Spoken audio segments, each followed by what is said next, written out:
We are live. Hey everybody, welcome to AKA Geeks. This is our Walking Dead after show. With me I have Lynn. What's up, everybody? Thank you, Lynn.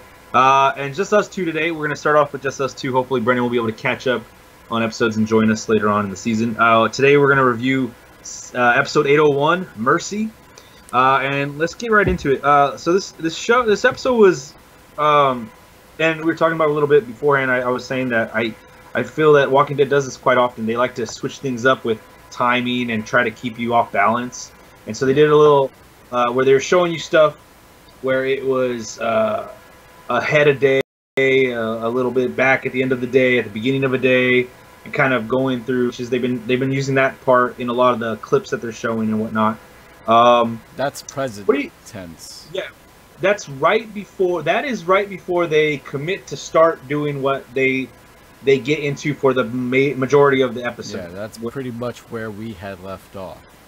Yeah, what did you think about the speeches? I actually quite enjoyed them. I thought it was good, the cadence that they had between the three of them. I actually loved them. I have a problem with his King Ezekiel, and the reason why is because he's the voice of Cyborg on Teen Titans Go. Oh, is he? So, yeah. Okay. So when I hear him, when he gets, what is it?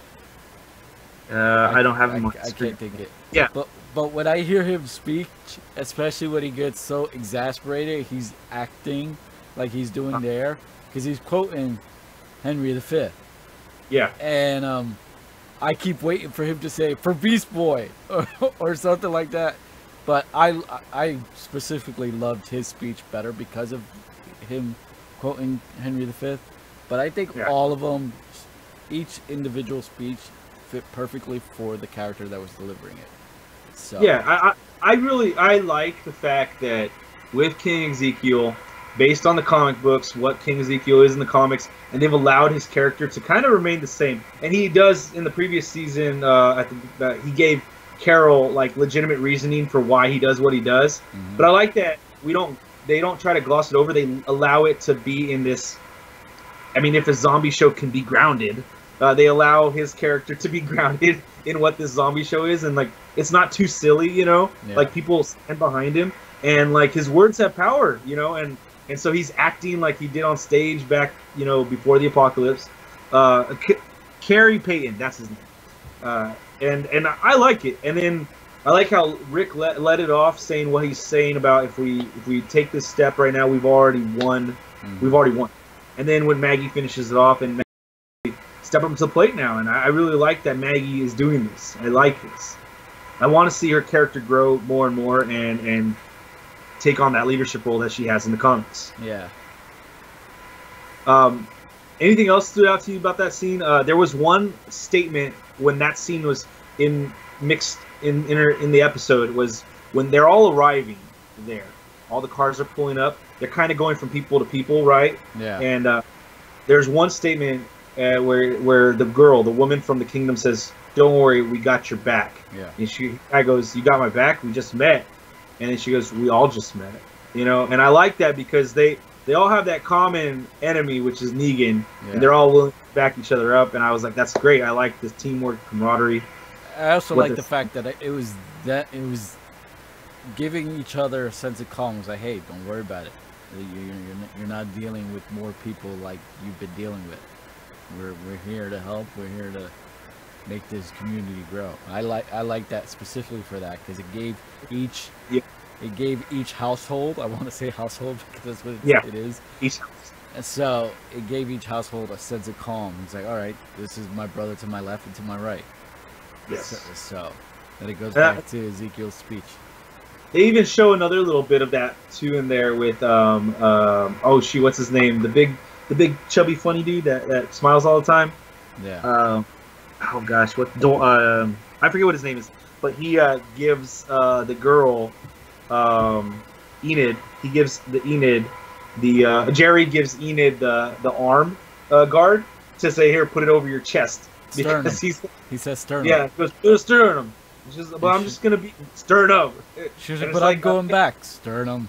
And Start it up. did you see the after show when they did the 2-hour Talking Dead? I watched 3/4 of it. I didn't get all the way. So did you hear the story she said about that scene there specifically? Some of it. What was she saying specifically? She was saying that when one of the takes when they went to do that, he completely ripped the arm piece and broke it.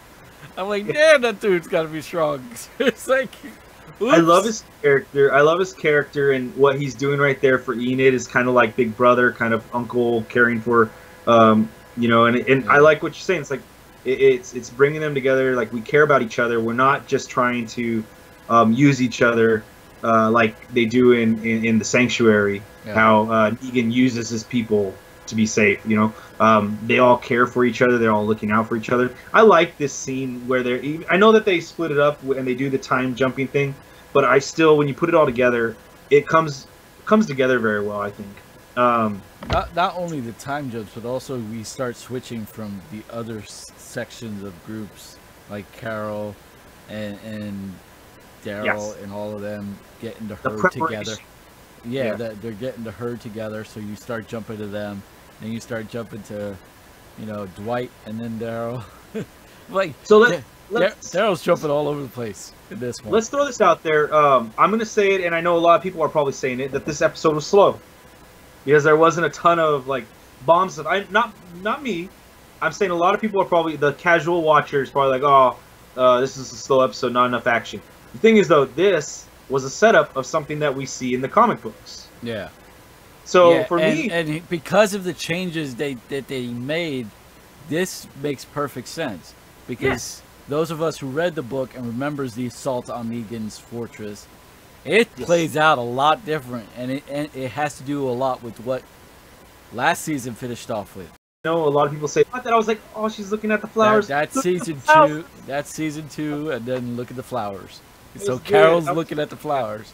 Yeah, and then when Rick comes and finds Carl at the gas station, and the little girl zombies right there, and that's like I was like, oh, first episode, the pilot. Well, no, that to me, it took me back to not only the first episode, but it took me back to when they first lost Sophia, and it was all cars that they left with the food and supplies for her, and suddenly out of nowhere there's this little car. There's this little girl in between a whole stack of cars, abandoned cars, zombified. Yeah. So I also thought of that too. And I'm like, okay, first zombie that Rick comes across. And Sophia when she's turned. Yeah, I appreciated these callbacks. It was nice homages. So it's a respect, and it's also a way to kind of bring things full circle to start anew, because they've also said that this episode is kind of the start of a whole new thing. From here on out, they've said that previously. Well, it's a whole new world. And I kind of totally understand that, especially with these callbacks. They're bringing this thing full circle back around, and they're going in a new direction this year. Which, based on the comics, if they kind of have those nods to the comics, which I'm assuming that they're mostly going to, they kind of have to change how, at least this season, the story is going to play out. All right. I want to jump to Old Man Rick. Okay. That's what I was gonna say. Yeah. So before we get to the other stuff, Old Man Rick, fact that he's, do you think it's a dream? Like, because you know how he says, "I've been thinking about tomorrow," or do you think that they're tricking us with that, and it's actually from the future, and it's gonna end up being that's what exactly it is?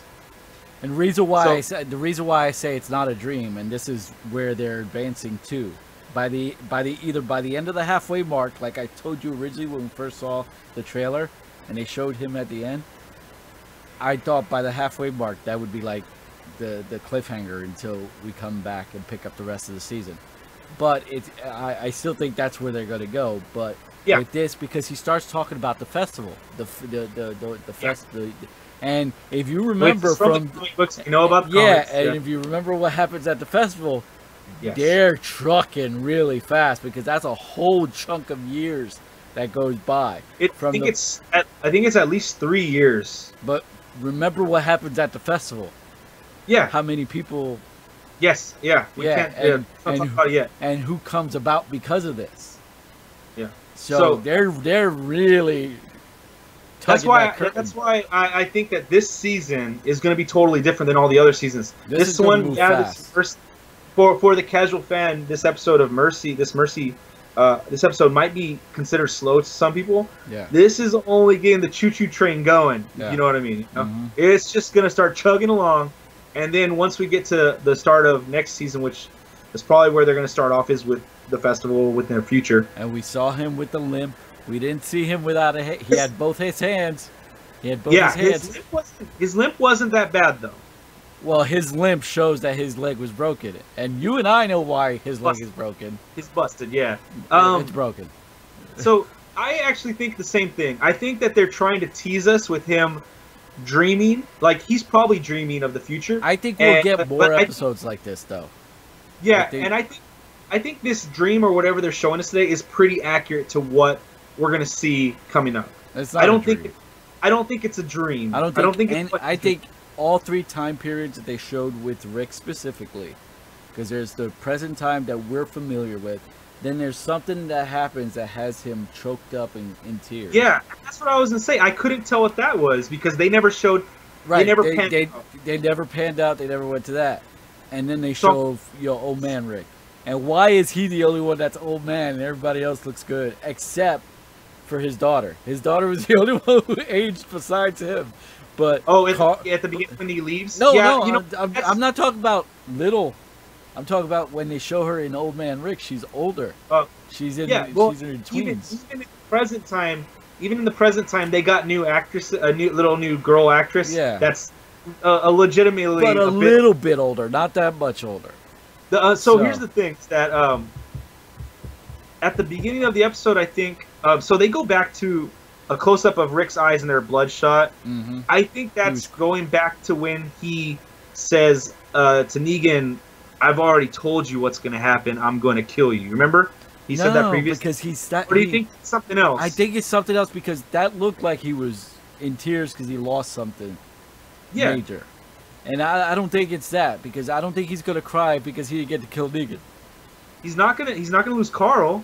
He can't lose Carl. It doesn't have to be like a specific death. We don't know when that happens. That time. No, we don't. And they don't even. This is where the tease is going on. So they didn't mention that in the after show either. I don't think. Not a lot.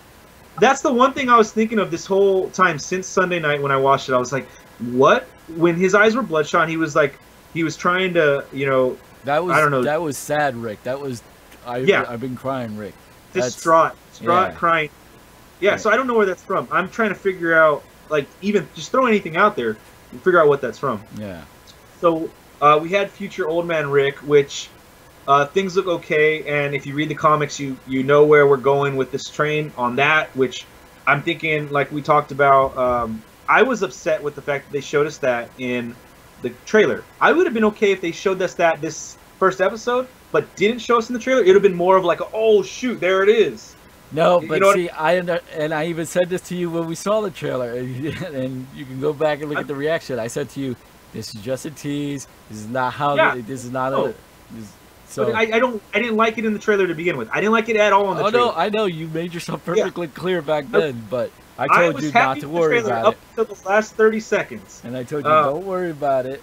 But the thing is that, like we talked about it when we broke down the trailer, it's just they're giving us too much up front, especially with the trailer. If they would have held that back till today's this weekend's episode, I would have been way more okay with it. But but if we were to go back and look at the trailer, they gave us anything. They gave us the first episode. No, but everything out of that trailer was the first episode. Pretty much, except for the only thing is that you and I and other people that have read the graphic novel understand what that means. Yeah. So that's why I was frustrated and pissed about it. Yeah. If they would held off on that last 30 seconds just for this episode, my mind would have been like, yeah, or like, oh my god, they're showing, or something like that. I think I would have been more happy than seeing it in the trailer at Comic-Con. Yeah. But all right, so let's jump to the confrontation. Between Rick and the gang and Negan and his homies. We have a new character, Regina, a girl. It was Regina, right? Correct, I think? Yeah, the female lieutenant. Yeah, and then the part I like when they come out is Eugene goes, oh, facepalm. Like he's like, oh, why'd you do this now? Not right now. No, Oh, I appreciate how when he goes to he goes to correct Rick to say, hey, you know what? I'm here. He's like, I know who you are. I know who you are. Like, And then so that whole connection right there with the face palm, with Eugene about to talk about like I'm right here, and then Rick goes, I know who you are. Like it makes me wonder, one, because of the face palm, did Eugene have a plan and he's now frustrated because Rick is acting too early? If he did, he made no qualms about. He made no notices prior to that. He just Exactly.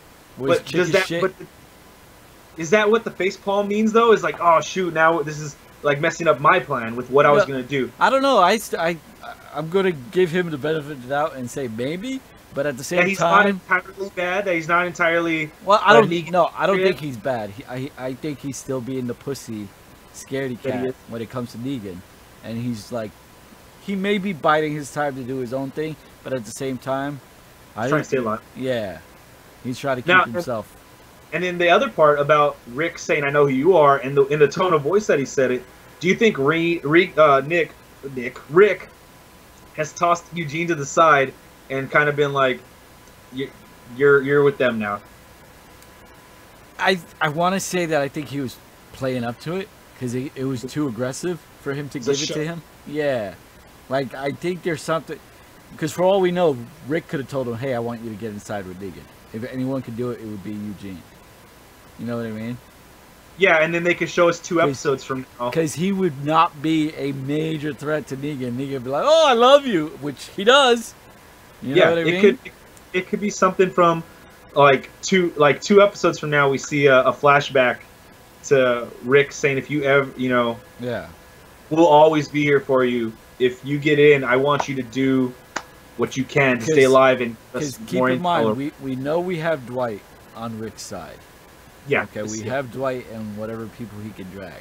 So what's to say Dwight hasn't talked to Eugene about things? So we don't know, because right now Eugene's a wild card. We have no clue.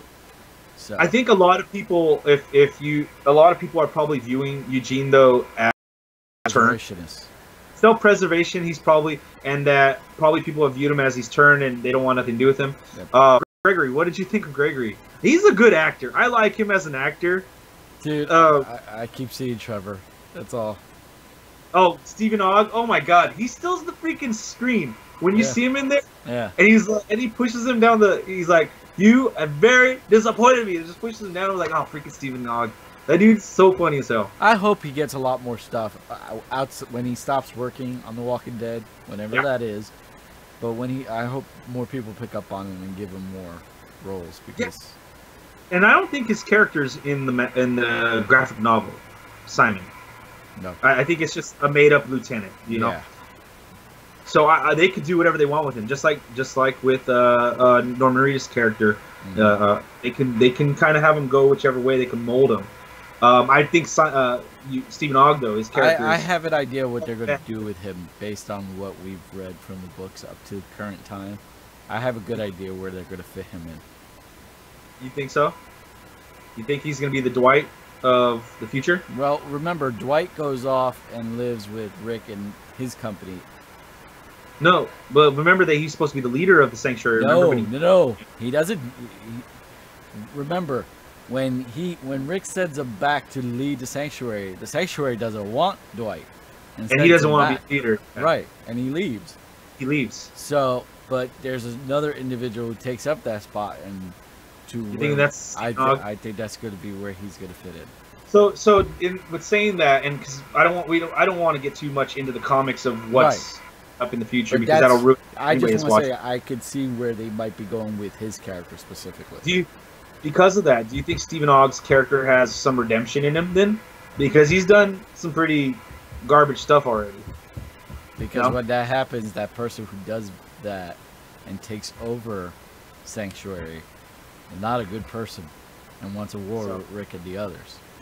Okay, so now what did you think about the scene, what Rick was talking about, and his actions? I love the fact that when he's saying, "Do you gotta admit," he's copying Negan. Yeah.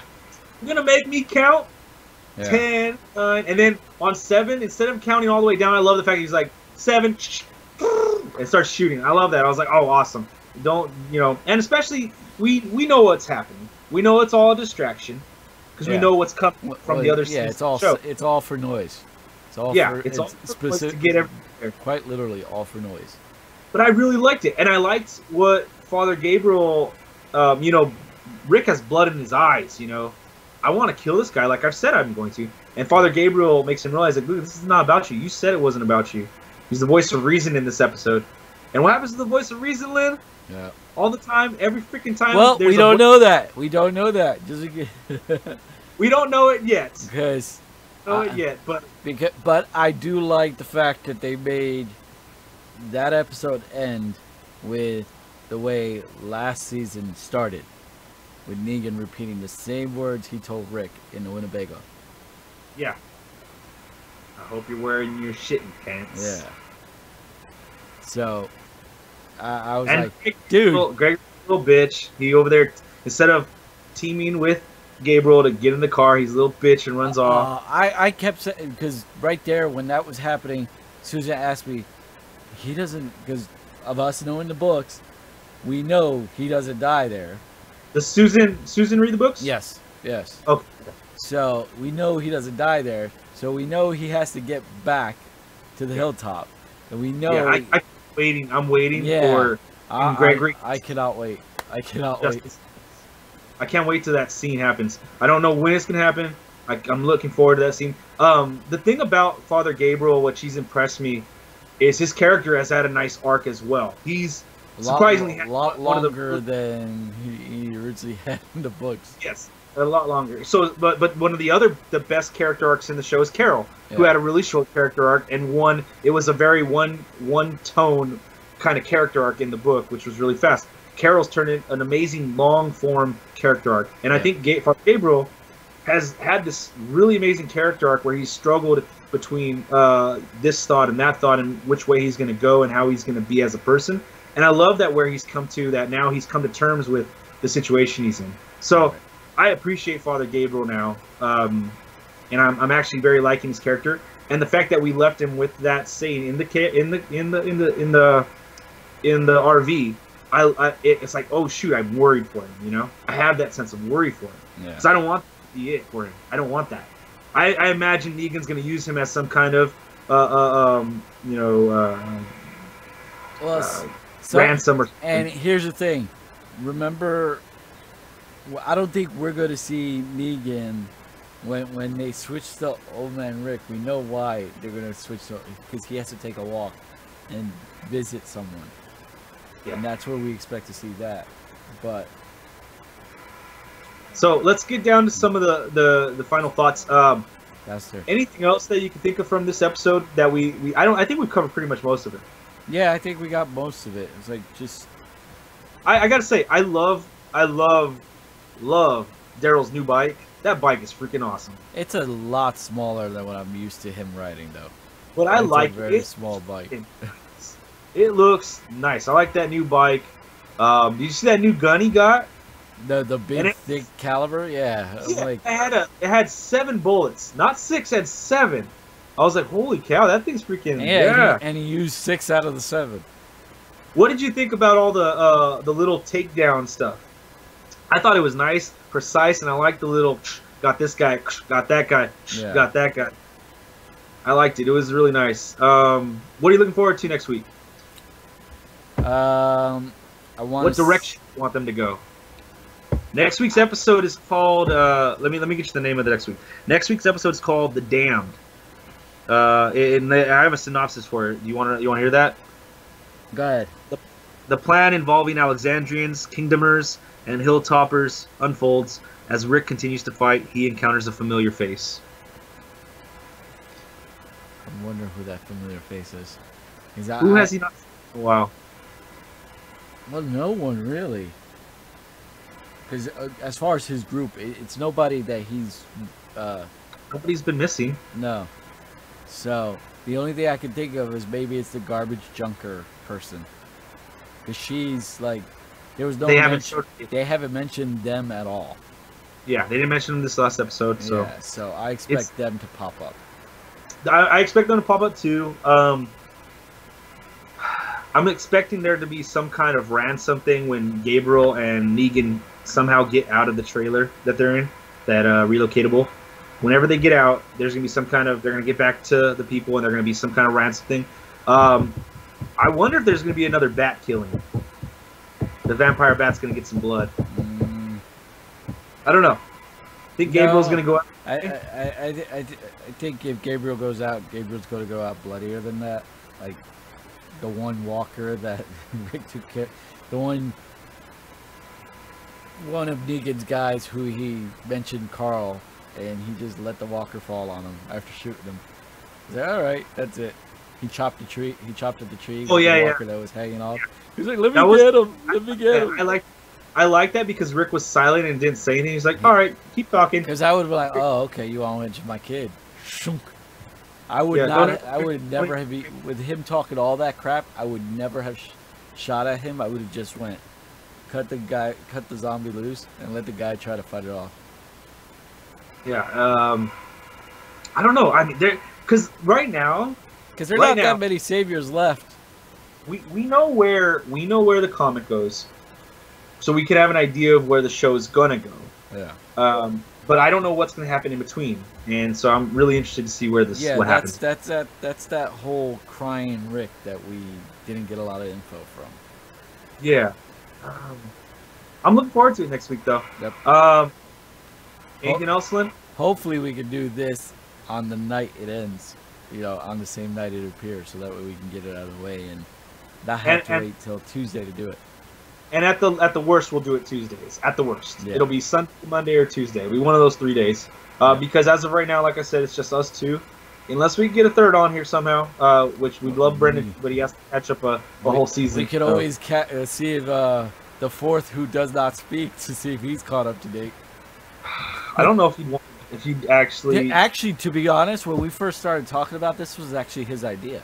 Yeah, I remember Walking Dead after show. So I don't know why he wouldn't want to jump in on it. We'll have to talk to him about it on Thursdays. Yeah. So again, yeah, you guys, if you guys want to join us, we'll be doing it after the show on Sundays, but at the latest on Tuesdays. So we'll definitely have it up to you pretty shortly after the show is done. Anything else, Lynn? No, just keep eyes on whatever we're doing. Hopefully we can get some real news or some type of news out of you during the week as well. Okay. So everybody's been busy. So stay tuned, you guys. Anybody watching, stay tuned. Today we got movie of the week for this week. We missed last week, but we're going to be doing Night of the Living Dead. Hopefully get you another midweek movie of the week by the weekend, and then one next week, hopefully on Halloween. And stay tuned on Thursday for the podcast. That'll be going up live. We'll catch you guys up on the last 2 weeks of news. And Lynn, say goodbye. You pretty much covered it, so I got nothing else but to say just join us when you join us. Catch us either live on Spreaker for Thursday on the podcast, and you can actually interact with us that way. Until then, as always, thank you, and we'll catch you on the next one. All right, guys. For Lynn, thank you, and I thank you. We'll see you guys next time.